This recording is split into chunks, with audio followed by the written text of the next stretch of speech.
Okay, great. So thank you so much to all of you for attending. I think we may be getting a few more people coming in as we go, but we're going to go ahead and get started. Of course, I want to be courteous of your time. I think this was scheduled until 7:30. I don't believe we will need the entire time. And hopefully I'll be able to give you guys back a little bit of time at the end. Okay, so welcome to the University of Notre Dame. We are so excited to have you with us this semester. I hope that all of you are not super jet lagged. And for those of you that are not accustomed to the snow, I hope that that has not been too crazy for you. I know for our fall students, they get more time to acclimate to the cold weather, but for our spring students, they're really just dropped right in. All right, so we are going to go ahead and get started. I'm going to start with just a few housekeeping items. I am going to pause kind of in the middle of our presentation to ask if there are any questions. But besides that, if there's something that's you think is relevant to the group, if you have any pending questions at the end of the presentation, I will stick around for a few minutes to answer any of those. So feel free to put them in the Q&A feature of the Zoom webinar. And again, I will stop about in the middle just to ask if there are any questions at that time. Okay, so just an outline of what we hope to cover in this presentation today. So first, just to welcome you all and kind of go over some general orientation information. Second of all, we're going to cover your documents, your immigration documents. For those of you that are just now joining us, I did mention that it would be helpful for the purposes of this orientation for you to go ahead and get out your passport as well as your I-20 or DS 2019 if you're a J1 student. We're kind of going to go over the importance of these documents just to make sure that you all fully understand what each of these documents mean, why they're important, and how to keep them valid throughout your program at Notre Dame. We're also going to cover maintaining your immigration status. What we mean by that, of course, we're going to cover that, as well as how to do that through maintaining your documents, as well as the actions and responsibilities on your part and what you're going to need to do throughout your program in order to maintain your valid status in the United States. And finally, we're going to go over some of the resources available to you, both on campus, as well as a little bit in the community that may be of interest to you as an international student. I know that many of you may have gotten information about your general graduate student orientation that is going to be more towards the end of January. In that orientation, you're going to meet other resources across campus. So you may actually get to meet people from those offices. So we're just going to kind of briefly give you an overview today, and you can definitely expect more at the general orientation a little bit later in January. Okay, so first, again, welcome to all of you. We're really excited to welcome you to Notre Dame and to our international student community. At Notre Dame, we have about 1,700 international students representing over 100 countries. And so we're really fortunate to have such a diverse student population on campus. So moving right along. So we're going to move on to understanding your documents. As I mentioned, of course, at this point, you all have already entered the United States, presumably, and so you've used these documents already. But we really just want to make sure that you understand the significance of these documents and how to make sure that you are keeping them valid throughout your program. So please go ahead. We're going to start with the I-20 and the DS 2019. So if you have not already, please go ahead and take these out. So the I-20 and the DS 2019, these are the primary documents that you will receive from the University of Notre Dame. This is going to have an overview of your program, including your education level, your major, the program dates, which is the amount of time that we estimate you'll need to complete your program. One of the things that I do want to point out, so on the top here, we have a picture of the I-20, and then below is the DS 2019, which is where you'll find that information. I do want to point out that the major code that you see on your I-20 and your DS 2019, I'm trying to indicate with my mouse where these are in the photo, you'll note that this might not be exactly the name as it is at the University of Notre Dame, and we want to let you know that that's okay. The way that it works is that all university majors are categorized under some broader categories by the government. And so this is the major name that is associated with the code for what the government calls your major, and then the university majors fall under these broader codes. So if your major doesn't exactly match what the major is called at the University of Notre Dame, that's okay. If you're concerned that the major listed has absolutely nothing to do with the major at Notre Dame, then please feel free to contact us. We're happy to answer any questions about that and potentially correct something if it is not correct. Okay, so we're going to move on to your visa. So at this time, please go ahead and open up your passport to your visa page. So we really want to cover three main points on your visa.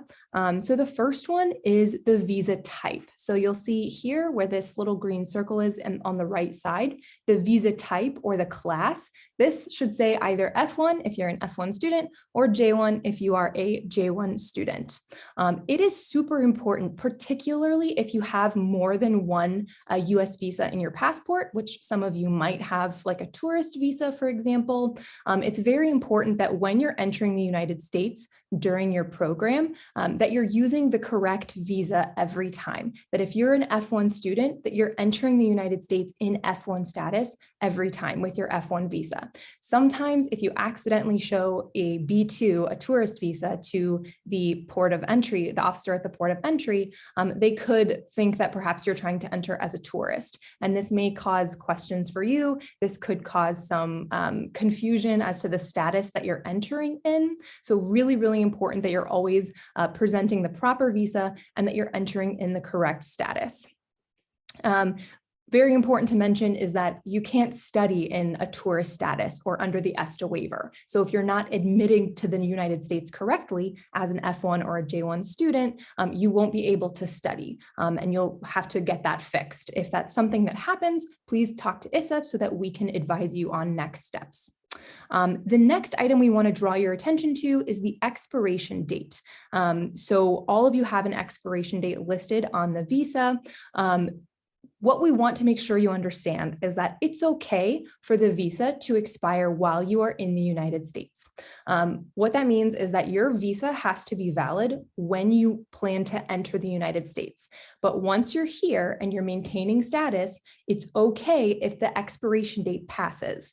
What that means is that you can stay in the US even after it's expired, but the next time you plan to depart the United States, you'll have to make arrangements to get it renewed before you'll be able to come back. I usually tell students that the visa is like a movie ticket and you need it when you're trying to get in, but once you're in, it's not super relevant. So really the expiration date is important when you're outside the US trying to come back. So please keep that in mind, especially when it comes to your travel plans. And then the last item is this little circle here on the left side of the visa under, oh, that was my bad, under entries. So most of you will have the letter M there. What this means is that you are able to use this for multiple entries. It means that you can come and go as many times as you please before the expiration date. Some of you may have a number there. If you have a number there, that's okay. That just means that that is the limited number of times that you'll be able to enter the US on that visa before the expiration date. Again, most of you will have the M for multiple entries, but just go ahead and take a look just to be certain. Another note that we want to mention with regards to the visa is that you cannot apply for a new visa from within the United States. You must apply for a new visa from outside the US. And really that's okay because as we mentioned, the visa can expire while you're physically in the United States. So again, anytime you're planning to travel, always good to check the expiration date so you know if you need to make an appointment at the consulate to get the visa renewed. Of course, this may not be an issue for many of you as you may have just recently been issued your visa, but again, always super important to be familiar with that date. Okay, so the next item is the admission stamp. It could be in several places in your passport, so you may need to flip through the passport, especially if you have multiple stamps, but you should have a stamp in your passport that looks something like this. It is what was stamped in your passport when you entered the United States or when you were at the port of entry. It has the date that you entered, and then it should say your class of admission, which should either say F1 or J1. And then below that, it should say D/S. The D/S means duration of status. It means that you're eligible to remain in the United States for the duration of your academic program, for the duration of what's on the I-20. As long as you maintain valid status, you can remain in the US. For J1, of course, yours will say J1 instead of F1. If any of you came with dependents, if you have an F2 or a J2 dependent, then theirs will say F2 or J2. If it says anything besides that, and if you see something besides D/S, that could be a problem. So I would advise that if that's the case for you, that you come talk to ISSA about it so that we can advise you on next steps to get that fixed. Similarly, you all have what's called an I-94 record. So the I-94 record is the record of your most recent entry into the United States. So many of you will only have one I-94 record at this point, if this is the first time that you entered the United States. So this is going to be very similar to the admission stamp that we just covered. Ultimately, this is going to show the date that you entered the United States, your class of admission, so either F1 or J1. When it says admit until date, you should see D/S, again, for duration of status. If you have any other information, if under class of admission, it says something besides F1 or J1, then this is an issue and it will need to be corrected. If under the admit until date, you have an actual date and not D/S, this could also be an issue. And this is something that you will need to come talk to us about so that we can advise you on next steps to get that fixed. We usually advise, so some of you may search for your I-94 record and find that it is not yet available. We usually advise that you wait about a week if that's the case, just to make sure that there hasn't just been some sort of delay. Sometimes it does take a few days for the for CBP to update the I-94 record. So if it's been a week and you still cannot find your I-94 record, then please let us know so that we can, again, advise you on next steps to move forward. One thing I want to mention about this is that, as I mentioned, it's the most recent entry into the United States, which means that every time you depart the US and re-enter, this I-94 record is going to change. So you're going to have a new one with the updated information, with the updated most recent date of entry. However, every I-94 record should have the same F1 or J1 and then D/S. And it's important that you check this every time so that you can confirm that you were entered correctly into the United States.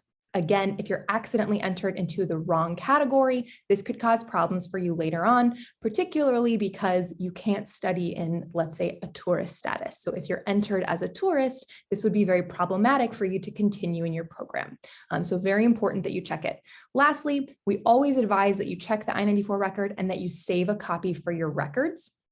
The I-94 record and the admission stamp, these are both proof of your legal entry into the United States. And so it's always good to just have a record that every time you entered the United States, you were entered properly in the correct status and that you entered legally in F1 or J1 status. So every time you re-enter the US, super important that you check this information and keep it for your records. If you have already checked your I-94 record, that's great. You should actually keep that. We are going to actually come back to this at the end of the presentation today. Okay, so moving on to travel within the United States.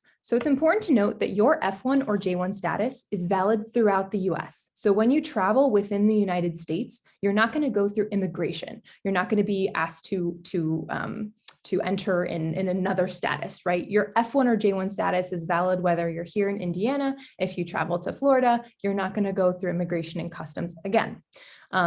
However, and we're going to come back to this in a second, if you're traveling away from the South Bend area, you should take your passport as well as a copy of your I-20 or your DS 2019. And I'm going to come back to this in just a moment. So you will need your passport, or if you have or will get a US driver's license in order to board a plane for a domestic flight. Either of these will serve as your identification. However, you may be wondering why, if you're not going to go through immigration again, that we're advising that you take your Form I-20 or your DS 2019. First of all, it's always good to have on you, to have on your person, just in case you're ever asked for this documentation by any sort of law enforcement. But also, and I do share this story because it did happen to me or a student that I was working with. If you're traveling to some part of the non-contiguous United States, something like Hawaii or Puerto Rico, which is a US territory, so technically you wouldn't go through customs on your return trip. However, I did have a student who was traveling to Puerto Rico, and then her flight back to the US had to make an emergency landing in the Caribbean. And so then she did have to go through customs on her way back into the United States. So just to be overly cautious, we do advise that you still carry your passport and your I-20 or DS 2019 with you, even though typically when you're traveling within the US, you will not need to present them when you're returning. Okay, so then moving on to travel outside of the United States, what documents will you need to re-enter the US? So you will need a valid passport. When we say valid, we mean at least 6 months into the future. It's important to note that this is not a Notre Dame policy, but rather the airline will most likely not even let you onto the flight if your passport is valid less than 6 months into the future. So very important that you familiarize yourself with that expiration date before your travel plans. Next, you will need a valid F1 or J1 visa, as we just covered in the previous slide.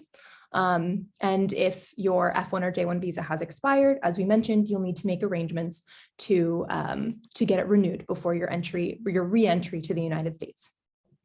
Additionally, you will need what's called a travel signature.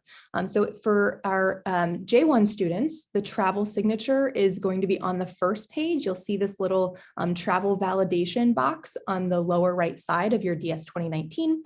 And for our F1 students, on your Form I-20 on page 2, your travel endorsement section looks like this. You may or may not have a travel signature already. If you plan to travel and you don't have a travel signature or a valid travel signature, it's very important that you get one before you leave. These travel signatures are going to be valid for 1 year at a time during your academic program. Once you get a signature, we'll have a date next to it, the date issued, and so it will be valid 1 year from that date.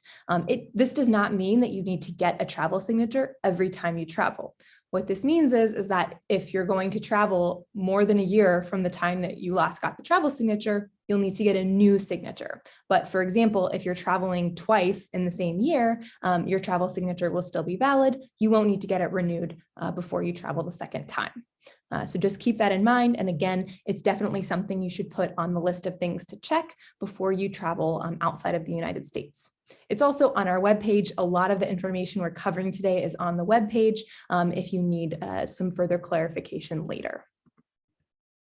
Okay, so then moving on to maintaining your immigration status. So we've covered a lot of the documents or all of your immigration documents that you need to be concerned with. And we're going to move right along into kind of more of the action items and responsibilities on your part to maintain your status in the United States.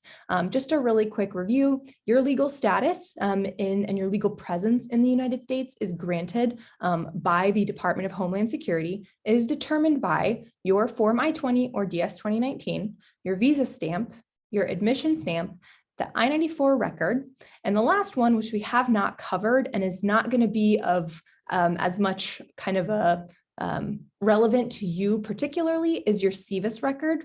So your SEVIS record is essentially your immigration record, and this is managed by the ISSA office. Myself and my colleagues at ISSA, we are the ones that are going to be managing the SEVIS record. This is where we may update your program dates, for example, if you graduate early or if perhaps you need an extension. This is where we're going to authorize you for employment.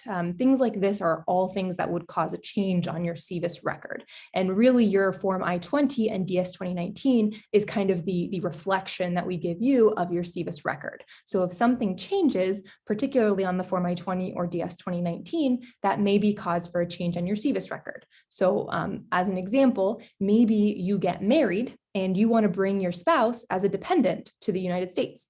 That would be a change on your SEVIS record. We would have to add this person as a dependent and issue a new I-20 for both you and for them. And so changes like this may be changes that we need to update on your SEVIS record. Okay, so at this time, are there any questions for the information that we've covered thus far?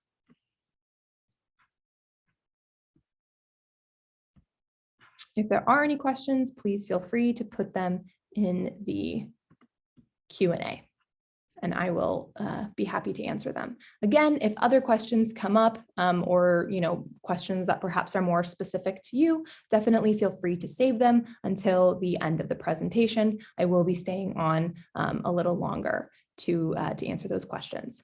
Okay, great. So where do you get the travel signature from? So you can either come to ISSA, you can come to our walk-in hours, or we actually have an online e-form. If you're an F1 student, you're allowed to receive an electronic I-20. So there's an electronic form through through what's called ISSA link, which is what we're going to get to in just a little bit, where you can request a new travel signature. Or as I mentioned, you can just walk right in and we'd be happy to get that for you.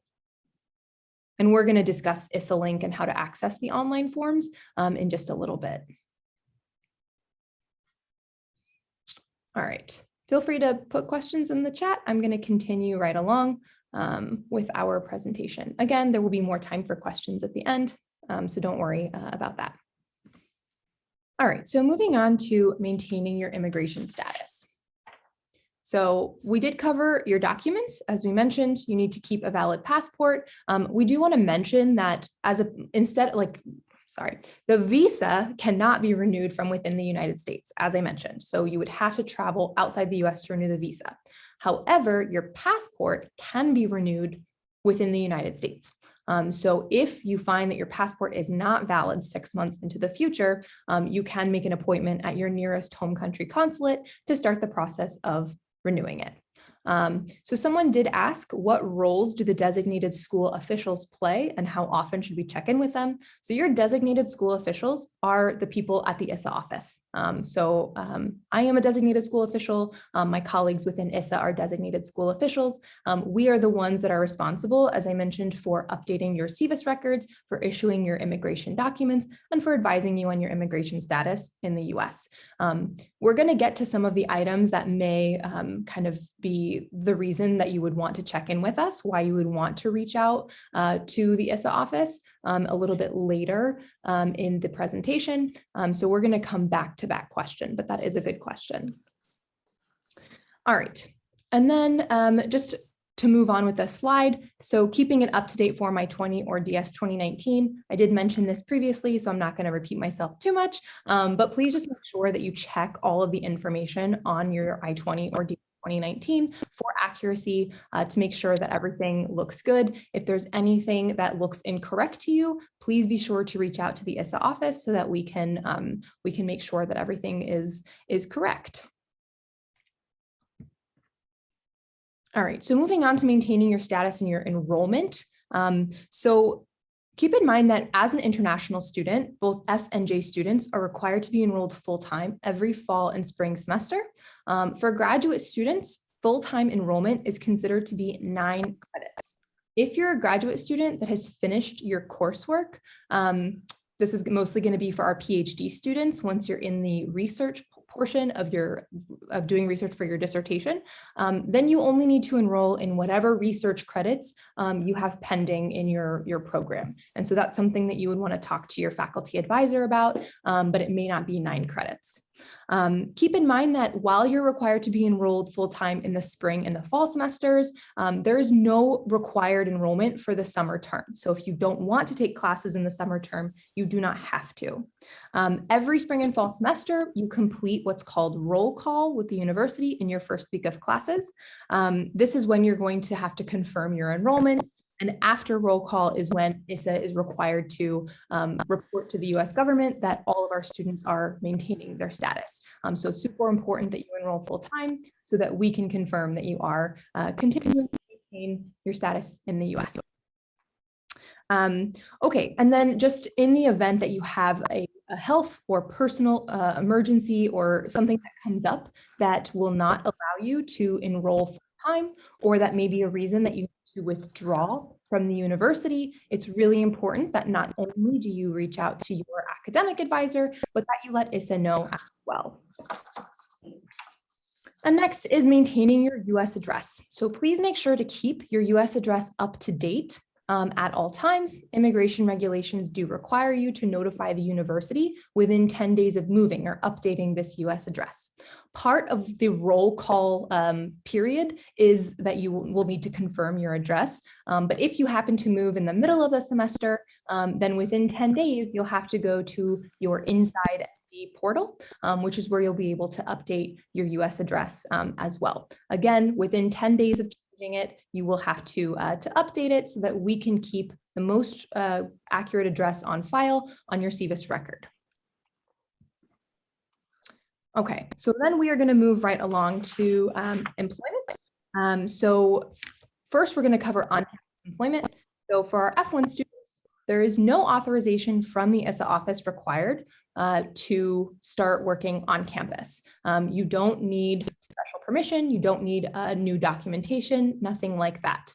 The only exception to that is when you're applying for an SSN based off of this on-campus employment, you may require a letter from the ISSA office to take to the Social Security Administration.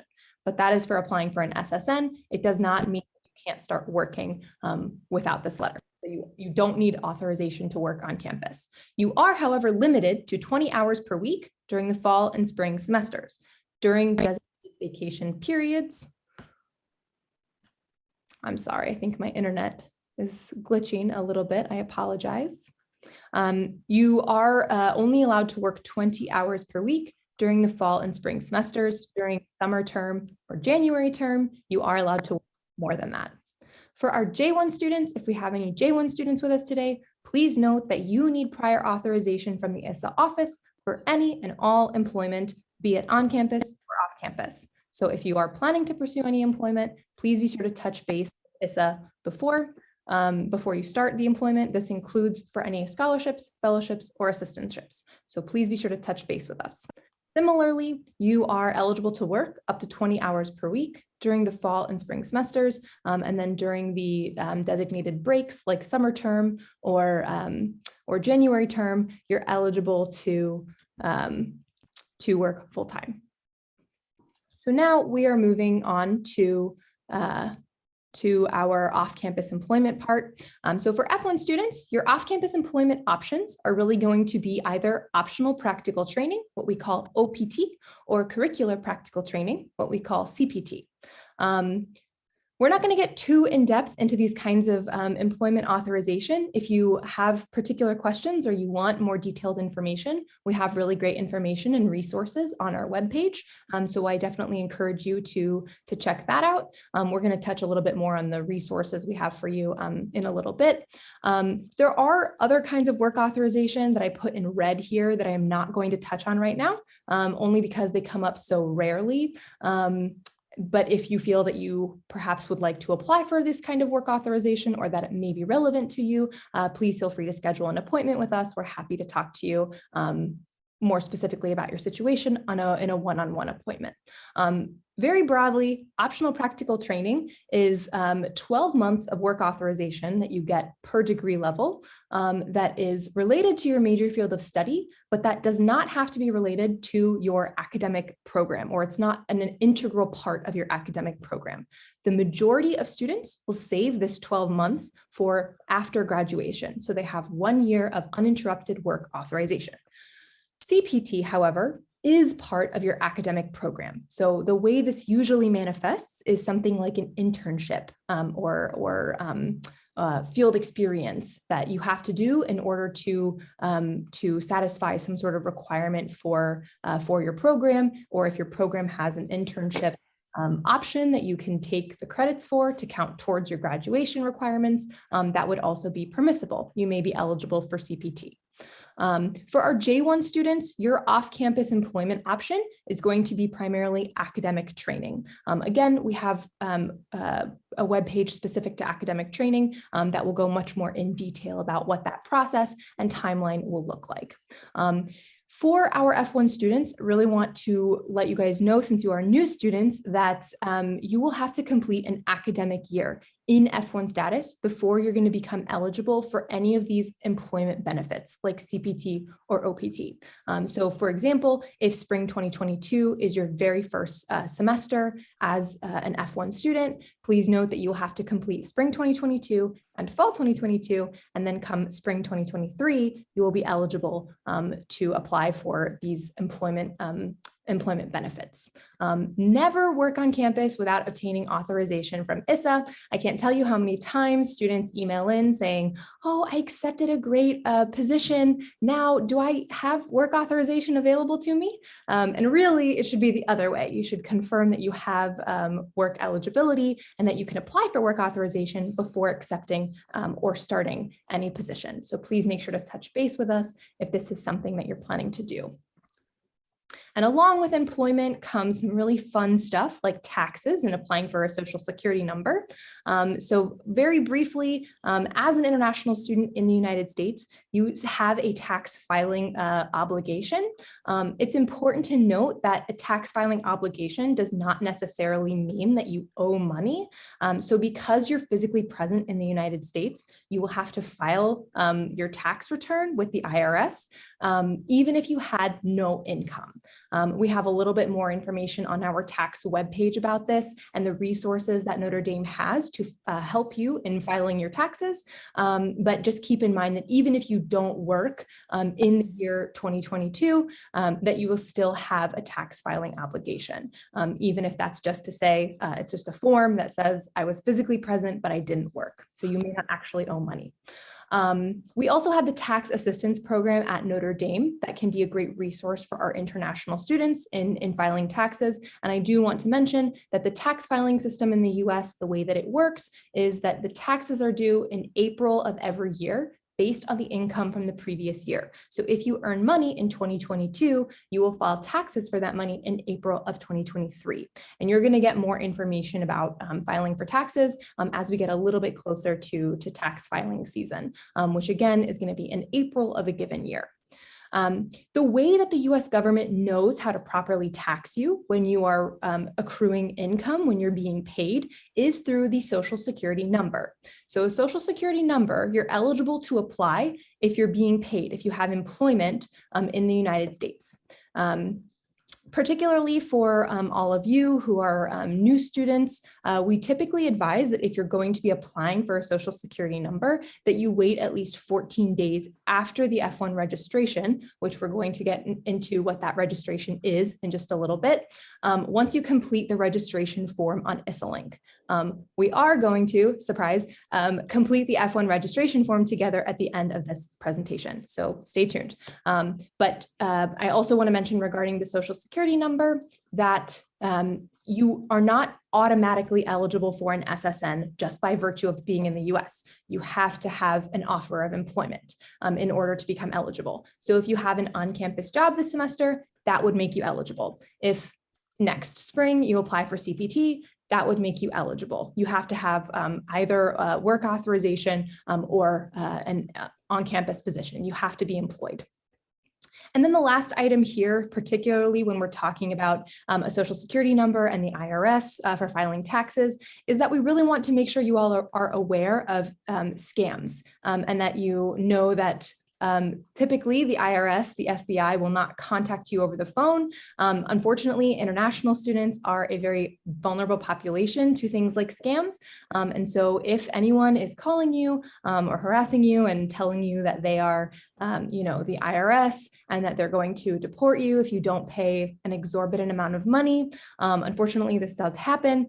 We definitely advise you before talking to anyone, before paying any money, please consult with the ISSA office so that we can help you best understand if this is actually a problem that you need to deal with, or if this is just a scam, and then we can direct you on the appropriate ways to report such a scam and how to deal with it. So please be careful of such scams. Okay, so in what situation would you contact ISSA? So we had a student ask who the DSO was and when they would get in contact with us. So as I mentioned, all of us at ISSA, we are the DSOs who are responsible for managing your immigration record. When would you get in contact with us? Particularly if there are any updates that may impact your immigration record. So things like if you encounter problems that impact your ability to continue in your program. This would be something like if a medical issue comes up, if you have a health issue that requires that you take a leave of absence, or if there's a personal issue or military service, something that comes up that you're not going to be able to continue and make normal progress in your program, this would be something that you talk to both your academic department about as well as the ISSA office. I do want to, the way that I kind of explain it is that your academics and your immigration are two pieces of the pie of your university experience. And so some of these issues, most of these issues are going to have implications both on the academic side as well as on the immigration side. So please make sure you're touching base with both your department as well as the ISSA office. Other issues that may come up if you happen to be suspended or dismissed from the university, if you end up completing your program early, if you graduate sooner than expected, if you need a program extension, if you're not going to finish your program in the normal or expected amount of time, this would require approval from the academic department, but also would require an update to your I-20. You would need to extend that program end date. I use the example of adding a dependent previously. If you're going to get married, if you have children and you want those people to become your dependents in the United States, your F2 or J2 dependent, that would require an update to your immigration record. And then the last example we have here is a SEVIS record transfer. So if at any point during your program or after your program, you choose to transfer your immigration record to another university in the United States, the ISSA office would be the entity that would facilitate that SEVIS record transfer and transfer your immigration record to another school. So if any of these come up, or if you have anything that comes up that you're worried may have an impact on your immigration status, please contact ISSA. This is where the DSOs this is when you would contact the DSOs. This is what we do, is we help you manage your immigration record throughout your program. Please keep in mind that failure to contact ISSA and failure to take steps when there may be serious implications for your immigration record may mean that you lose or violate your F1 or J1 status. Ultimately, if this is the case, you will lose your eligibility for employment benefits. So for example, you wouldn't be able to apply for CPT or OPT if you're an F1 student. You would be subject to removal from the United States. This would impact when you would have to depart the US, and it may cause you difficulty if you ever plan to return to the US. So if there's any problem that comes up, please talk to the ISSA office so that we can advise you on the path forward. Always better to let us know sooner rather than later to avoid serious complications. So we are here to help. It is your responsibility as the student to manage your own status, but we're definitely here to help you in that management and answer any questions that you may have. Though we report to government agencies, we always like to reiterate that we do not work for the government, that we work for the university, and that we're here to help students, and that we can definitely be a great contact and source of information for you if any issues do come up. Do you have any questions about your status? If you do, It's important to realize that ISSA is the only department on campus that should be advising you and your dependents about your visa status and the rules and regulations that are a part of maintaining that status. I have a lot of students that come into advising hours and they say, oh, well, my friend told me, ... And so I really don't like when students tell me that, because friends are great, but they are not a reliable source of information when it comes to something as important as your immigration record. So please make sure that you're not just, going to your friends or to your academic department, but really that you're coming to ISSA and looping us in any matter relating to your immigration status. So now we are going to get to some resources. Again, if you have any questions, we will take questions at the end. I will stay on, but moving right along so that we can be cognizant of everyone's time. Some resources, first with the ISSA office. So there are 4 main ways to contact the ISSA office, mainly through ISSA Link, which we're going to get into a little bit more detail with in just a hot second. This is the system that you can use to submit any sort of request to the ISSA office if you need a travel signature or a new I-20 if you lost yours. This is where you would request that. Through advising, we have walk-in hours this semester. They are Tuesday, Wednesday, Thursday from 2 to 4 o'clock, as well as virtual advising appointments on Monday and Friday. So we have a lot of advising that we offer you. So if any questions do come up, you have a lot of resources and ways to access us. We also have information sessions specific to things like CPT or academic training or OPT, and we often record those and link them on the appropriate web page. I think the web page is actually another really, really great resource that's not listed here. Any really general questions can typically be answered by a quick Google search and reading through the appropriate web page from the general ISSA website. So I think that's important to note. So this is kind of what ISSA Link looks like. We're actually going to use it to do the new student registration at the very end of this presentation. So you're going to get a very clear idea of how it works very soon. But essentially, if you wanted to request any sort of employment authorization, if you lose your documents, you'll be able to see any emails that ISSA has sent to you. All of this will be available to you through ISSA Link. If you're wondering how you can access ISSA Link, you can actually access it through Inside ND. So you can just search for ISSA Link there. And you'll have to log in with your Notre Dame credentials and you'll have access to these forms. We also send out regular emails, so please make sure that you read them. I know that you will likely be receiving a lot of emails, but we often send out reminders about deadlines and important information that may be good for all of you to know. So please be sure to read them, despite the fact that I understand you're probably receiving so many emails. They're often very important and may prompt any questions for you, and you may need to get in touch with us. So that's very important. Okay, so another really great resource that we have on campus is called the CSLC, the Center for the Study of Languages and Cultures. And we are very lucky to have Lisa Oglesby with us, who is the coordinator of the EAP program. And she is going to tell us a little bit more about that resource that is available to you all. So Lisa, go ahead and take it away. Thanks so much, Zaina. Is it okay if I share my screen? Please go for it. Great. Hi, everyone. How you doing? Happy to be here with you. Let me, oh, sorry, just a second. Gotta find my thing again. There it is. All right. So I welcome you all to Notre Dame. I know that you all have been through a lot to get here at this point, and I know that coming in the middle of the year is probably not all of your first options, and I appreciate you being here on a cold Monday evening. I want to tell you a little bit about some things that we offer for you specifically as international students. The Center for the Study of Languages and Cultures, as you see here on the screen, exists to support students in their language learning. And for most Notre Dame students, that means that it helps them learn Chinese or French or German or whatever. But my program, the program that I'm the coordinator of, is English for academic purposes, and it's specifically for you, international students.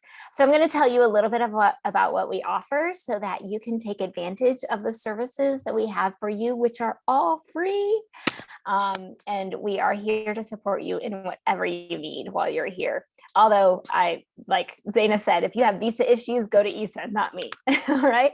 So Our main services, the things that we do mostly on Notre Dame's campus, are courses and workshops and tutoring, and then this awesome social gathering called a conversation table. So I'm going to tell you just a little bit about each one of these. Feel free to put any questions that you have in the chat. Zaina, are they able to ask questions verbally, or is it only in the chat?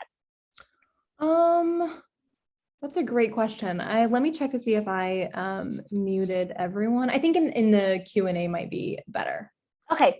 All right. So if you have Or in the questions chat. in the Q&A, just save them or put them in the chat. Oh, Leah says only in the chat. Okay, great. So if you have questions, go ahead, put them in the chat while you have them, and we'll get to them in the Q&A. Does that sound good? Okay. All right. So our website here, the cslc.nd.edu/EAP, will tell you about all of these things that I'm going to talk about, but I just want to give you some quick information about each one of them. So first of all, our most popular service is the EAP tutoring. And right now, during COVID times, it's only on Zoom. Although people are liking it so much, we might just keep it there. We don't know. So EAP tutoring is this. You sign up for a 30-minute appointment to get help with whatever you want. Like if you want to practice a presentation that you have to give in class the next day or the next week, come to us. We're here to help you with that. If you want some help with your writing, like you're writing a research paper or you have an essay due for one of your classes, bring it to us. We can't edit it line by line. We're not allowed to do that, but we are allowed to help you think about the writing process, to focus on particular grammar issues that you might have, to think about your flow of writing, all of that. We're here to make your writing better. Okay, so you can sign up for up to one session per week. So if you want to go on the website right now while I'm talking and sign up for one session every week the rest of the semester, you are welcome to do that. In fact, I encourage you to do that because sometimes they fill up. And when you need a session, it might not be there. So you might want to look ahead and plan when you have assignments due and when you might want help throughout the semester, and just go ahead and make up an appointment and then show up, and we'll help you with whatever you want: writing, speaking, listening, reading, conversation skills, asking questions about what these crazy Americans mean when they say or do certain things. We're here to help you with that. All right. So the next thing that we offer is workshops. And these are just sort of one-off topics where we talk for an hour and give you some practice with something. They're a mix of writing and culture and language. So you can see here the topics that we are offering this semester. If one of these topics are interesting to you, or more than one, go ahead and go to our website and you can register for them for free. Most of our workshops are on Zoom. Some of them are in person. That might be changing depending on how the COVID situation goes on campus, but you definitely want to register ahead of time so that you know where and when or where to show up at least. Okay, so you can see here we've got CV and resume writing. If you need to write a cover letter, if you're concerned about saying the wrong thing, political correctness is a great workshop to come to. Whether you're a woman or not, if you're interested in what the culture of academia is like for women, we're going to have a discussion about that in one of our workshops. The giving academic presentations, I'm going to be teaming up with a club on campus called Toastmasters, and they are a place to practice presentations. And so we're going to be presenting together about how to give good presentations. It's really meta. And then moves in writing and intercultural communication. These are all the topics that we're offering this semester. So again, go to our website, register, you'll get an email with a link to the Zoom, and you can join us then. Another thing that we offer is the English conversation table. And this is a really low-key, relaxed social gathering. If you're looking to make some friends on campus, this is the place to be. We have students from all countries, all fields. They all come together, they hang out for an hour. There's always some sort of topic that we talk about for the evening, and you're put into a small group and you can ask questions and share about your thoughts about whatever the topic is for that evening. This one you don't have to register for, you just have to show up. Although I do recommend that you get on their email list, because sometimes they change locations and sometimes they do things like outdoor bonfires or parties somewhere else or whatever. So you want to be on their email list because that is your ticket to socialization here on campus. I encourage you to check that out. And then I don't know if there are any postdocs or visiting scholars on here. Are these all graduate students? Okay, then we'll skip this one. This one is for postdocs and visiting scholars, but that doesn't apply to any of you, so we'll go on. So again, I'm the coordinator of the English for Academic Purposes program. This program exists solely for you as international students. Native speaker students don't come to us because we're not for them. So come see me. I'm in Bond Hall, which is kind of near the main building where ISSA is. It's over by the lakes and the log cabin and the grotto, and it's really pretty. So come see me. We have free coffee in our center. We have a place to study if you want a quiet place to just sit and do your work. We've got computers that you can use. We've got a library of language learning materials, and I'll be there and I'd be happy to meet you in person. So please come see me. Feel free to sign up for our, oh, where did my courses go? Did we talk about courses? Ah, I skipped this courses one. All right, if any of you are still looking to round out your schedule with courses, we have 2 3-credit courses that are, they don't have an ABCD grading scale. So they're service courses. They're here to help you. They're not here to make your life crazy and like give you extra work. This semester, we are teaching about academic writing and pronunciation. And the pronunciation course is available to undergrads as well. If you know any undergrads who are interested in that, come see us. So those are the times, those are the course numbers. You can find more information on our website and sample syllabi to see if these courses would line up with what you need. But always feel free to email me. My email is here on the screen. Come see me in Bond Hall. I'm here to serve you, and I'm happy to do that. So if you have any questions, leave them in the chat and we'll address them as we can. Thanks. Thank you so much, Lisa. Thanks for joining our orientation. Of course, I'm happy to be here. Thanks for inviting me. Okay, I'm going to share my screen again. Maybe. Oh, this is fun. Okay, we're good. We're good. Okay, so moving on to some other resources on campus. So this is not going to be super in-depth for safety and police. This is just to let you know what is available to you.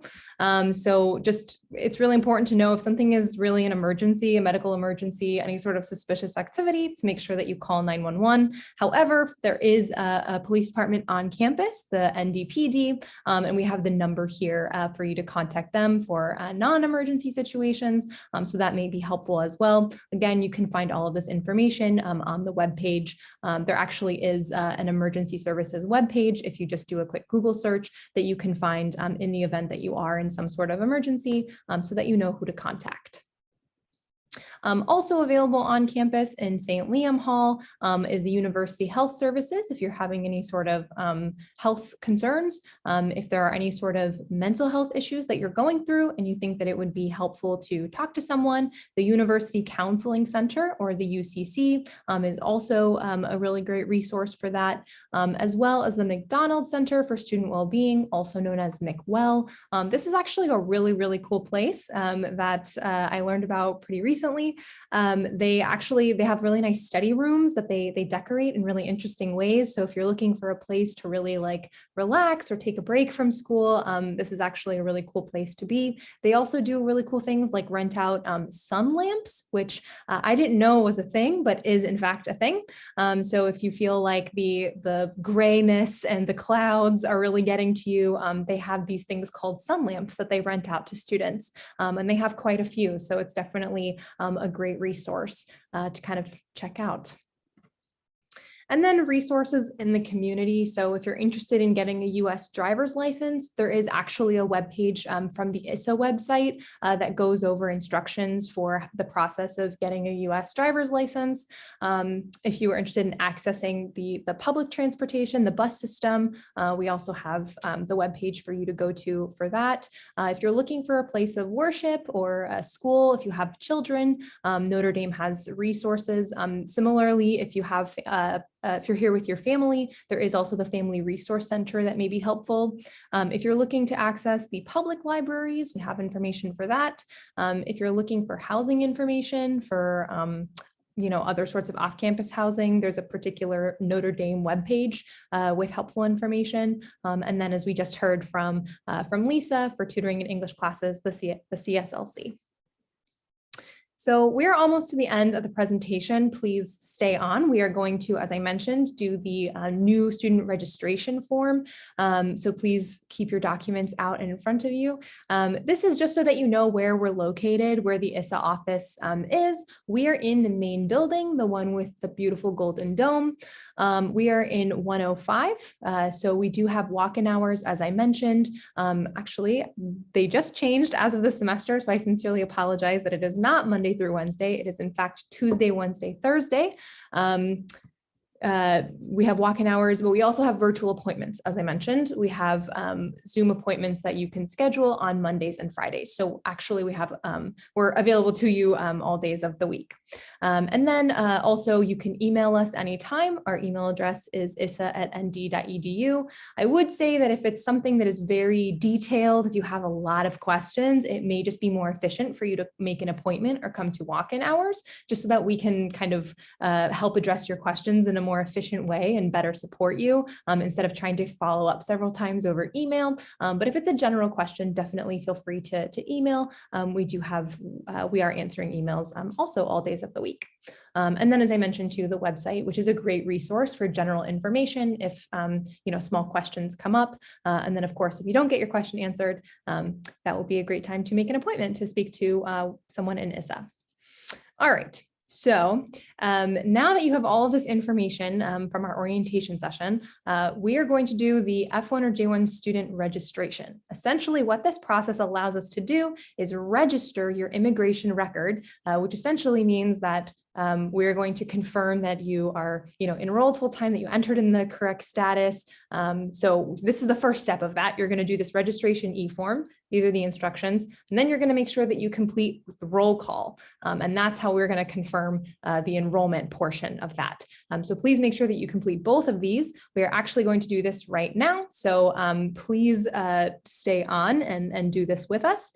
So you're going to access ISSA link. So you can go to this link here, issalink.nd.edu. You can also access it from inside ND. You are going to click on the login button. You're going to log in with your Notre Dame credentials. This is how you're going to be able to access all of the forms in ISSA link. Again, I'm reading this out to you, but please go ahead and do this along all of us together so that you can kind of just check this off of your list. It is required, so you're going to have to do it at some point. So better to just do it now. You will need a copy of your passport, and you will need your I-94 record or picture of your admission stamp. Again, we just want to confirm that you entered in the correct status, that all of your documents look good. So go ahead and log into ISSA link. On the left-hand side, you're going to click on New Student Registration. And then you're going to fill out the form. You're going to upload the pictures of your documents, and you're going to submit it. And if you submitted it, yes, you are doing it right now. Please go ahead and do this right now. Everyone should be doing this. This is a required, this is something that is required of all new students. If you've already done this, then you do not need to do it again. That's great. If you already did it last week, no worries.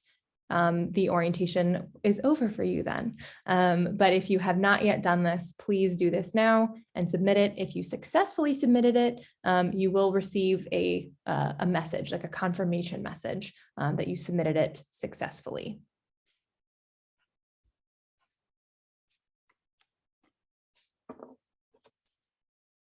And of course, as I mentioned, I will be staying on for an extra few minutes If once you submit this, there is nothing further for this orientation session that you need to do. So you are welcome to leave the webinar, but I do want to be here to answer any questions. What is your university ID? So that starts with 90.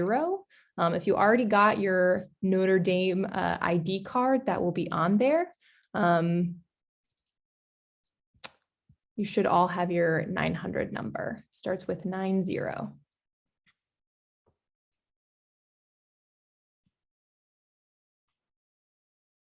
If any of you have questions, feel free to put them in the chat as well. I will be staying on to answer questions.